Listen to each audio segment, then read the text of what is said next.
I'm really interested to see what Blanca Quinonez does as far as how many minutes she gets, what she does in those minutes, because I talked about Sarah Williams being the key to the championship because of what she does offensively and also what she does defensively. Blanca Quinonez is an incredible defender.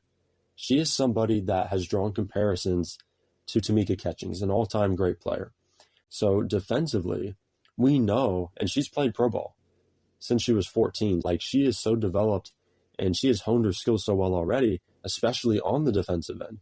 She is going to be an All-American one day at UConn. That's my prediction. The evolution is going to come offensively. Over time, you're going to see her get better as a three-point shooter, get better as a cutter, get better doing all of these things, playing within the construct of the offense, passing the basketball. So Blanca is a huge part of this team. I gave her the unicorn label in the offseason, and I think that's going to show itself over time. So she's a huge part of this basketball team.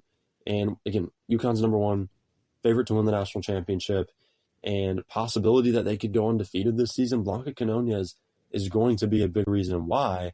And whether she's starting or coming off the bench, you're going to see her excellence. You're going to see her experience. She plays well beyond her years because she's played pro ball for years overseas in Ecuador. And coming into UConn, she's already a pro, right? Like, she has the experience playing overseas, tough basketball, right? That's part of why these international players are so great, because they play pro at such a young age. This defense has the opportunity to be one of the best we've ever seen because of the athleticism of all of these players, because of the versatility, the switchability. Just starting with Sarah Strong and Blanca, like, again, it's incredible. It's absolutely incredible. Offensively, they're going to be lights out. They're going to be one of the highest scoring teams in the country. Then defensively, they're going to suffocate people.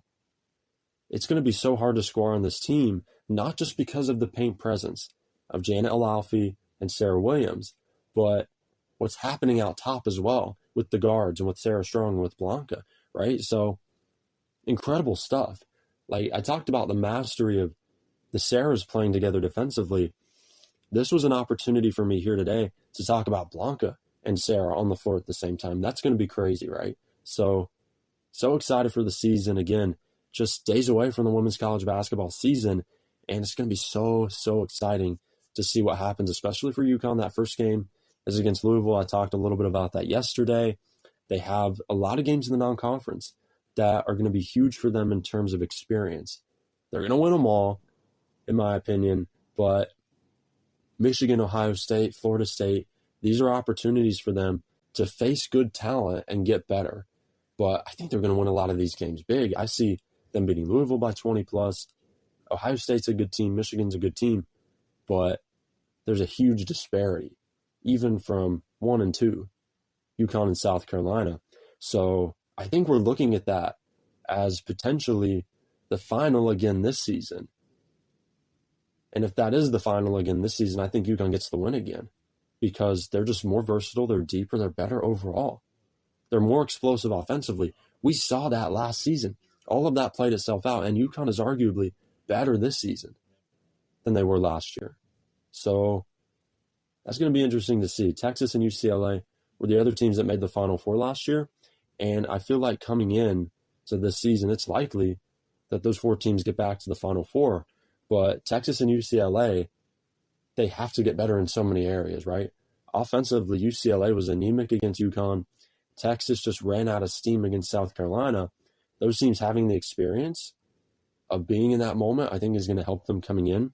But I'm looking at UConn, South Carolina as the final again this season, even though South Carolina doesn't have Chloe Kitts this season. That's a big thing that we're going to have to keep an eye on to see how they navigate that and how they weather that storm. But all of this to say that UConn is the best in the country. They have the opportunity to be one of the best teams in the last decade. And I think that ends with a national championship. Hopefully it does. Thank you for taking the time to watch today. Got another video coming up tomorrow. Love you guys.